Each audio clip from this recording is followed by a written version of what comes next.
যাদবপুরে দুই দল ছাত্রের সংঘর্ষ, ক্যাম্পাস রাজনীতি কি আবার হিংসার জায়গা হচ্ছে? এখন পরিবর্তন হলে কিছু তো নড়াচড়া শব্দের মধ্যে হয়। আমার মনে হয় আস্তে আস্তে সব ঠিক হয়ে যাবে। কিছু তো পরিবর্তন হওয়ার দরকার আছে। আর যাদবপুর একটা এক্সেপশনাল, ওটা একটা আইল্যান্ডের মতো। ওখানকার যারা আন্দোলন করে, রাজনীতি করে, তারা ভাবে এটা ভারতবর্ষের বাইরে একটা কোনো জায়গা। ভারতবর্ষের সংবিধান চলবে না, ভারতবর্ষের রীতিনীতি চলবে না, কথাবার্তা স্লোগান চলবে না, বিদেশি স্লোগান চলবে।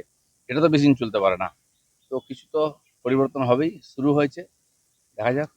অধ্যাপক, ভাইস চ্যান্সেলর তাদেরকে ঘেরাও করে রাখা, শিক্ষাক্ষেত্রে পড়ুয়ারা শিক্ষাক্ষেত্রে এই নজির থেকে বেরিয়ে আসবে কবে? এই কালচার তো রক্তের মধ্যে চলে গেছে, আর যারা এটা অপারেট করে তারা ভাবছে এরকমই চলবে।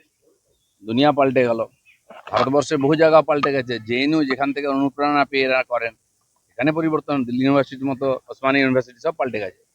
এখানে শেষ লড়াইটা চলছে, দেশ বিরোধী গতিবিধির চূড়ান্ত পর্যায়ে পৌঁছেছে এখানে, আর পরিবর্তন চাই। অমিত শাহ মুখ্যমন্ত্রী শুভেন্দু অধিকারীকে পাশে বসিয়ে এর আগেও নানান অভ্যাস করেছেন, সুখ্যাতি করেছেন, কিন্তু গতকাল যেটা করলেন একেবারে নজিরবিহীন, বন্ধু বলে সম্বোধন।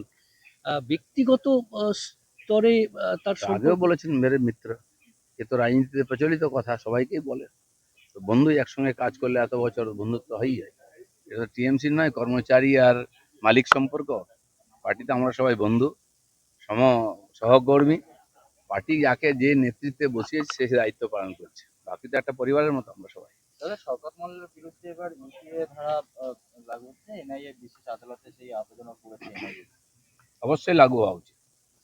যেভাবে তার নেতৃত্বে মাননীয় নাড্ডাজির উপর অ্যাটাক হয়েছিল গুয়াহাটিতে, সে ইতিহাস, সে ভিডিও আপনাদের কাছে আছে। পরিকল্পিতভাবে হাজার লোক নিয়ে ঘিরে একজন এমপি, যিনি একটা বিশ্বের সবচেয়ে বড় রাজনৈতিক পার্টির যে প্রধান, তার উপরে জীবনঘাতী আক্রমণ করছে। নিশ্চয়ই তো কিছু ব্যাপার আছে, সবকিছু তদন্ত হওয়া উচিত। দাদা, গেরুয়া উত্তরীয় পরে কুণাল ঘোষ বিধানসভায় ঘুরে বেড়াচ্ছে, তাহলে কি কুণাল ঘোষও পাবে? প্র্যাকটিস করছেন বোধহয়, জানি না কেমন লাগে। গেরুয়া নীল লাল সবুজ হয়ে গেছে, গেরুয়াটা দেখা যাক কিরকম হয়। অভিষেক বন্দ্যোপাধ্যায় আরও একটি মামলায় রক্ষা কবচ পেলেন। 16টি মামলার মধ্যে প্রায় 8টি মামলায় তিনি রক্ষা কবচ পেলেন। রক্ষা কবচ একটা জিনিস, আর সেখান থেকে মুক্ত হয়ে যাওয়া আলাদা জিনিস।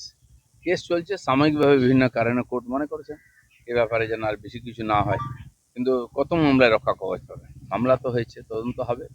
তদন্ত যেদিন তার রেজাল্ট আসবে তখন আইন তার ব্যবস্থা নেবে। দাদা, অনেক মহিলা দেখা যাচ্ছে যে অন্নপূর্ণা ভান্ডারের টাকা পায়নি বলে অভ্যেস হয়ে গেছে না লক্ষ্মী ভান্ডার নিয়ে। কিন্তু এটাও পরিষ্কার জানা উচিত, সব সুবিধা সবার জন্য নয়। কেন্দ্র সরকার অনেক প্রকল্প করেছে, রাজ্য সরকার করেছে, তার একটা সীমা আছে। তার জন্য ক্রাইটেরিয়া ঠিক করা হয়েছে, তার মধ্যে যারা আসবেন তারা পাবেন। সবাই এই দান ধ্যানে সবাইকে দেওয়া হবে, এই অভ্যাস খারাপ করে দিচ্ছে টিএমসি। এটা সবাইকে বুঝতে হবে, এটা চলতে পারে না। রাহুল গান্ধী থানা থেকে শুরু করে ডিসি সমস্ত জায়গায় কালকে ধর্ণা দিলেন, আহ, একজনকে সঙ্গে নিয়ে। আহ, এভাবে কিন্তু তাকে ঝাড়খণ্ডের ছাত্রদের এখানে আসতে সময় পেল। যাই হোক, দিল্লিতে সময় কাটাচ্ছেন এখন এদিক ওদিক করে। ঝাড়খণ্ডে ওনাদেরই সরকার আছে, সে সরকার যা করছে এটা জনবিরোধী, ছাত্রবিরোধী, শিক্ষাবিরোধী, এবং কোর্টও সেটা বলে দিয়েছেন। তো সেই জন্য হয়তো মুখ নেই যাওয়ার ওখানে, দিল্লিতেই উনি ছবি তুলছেন।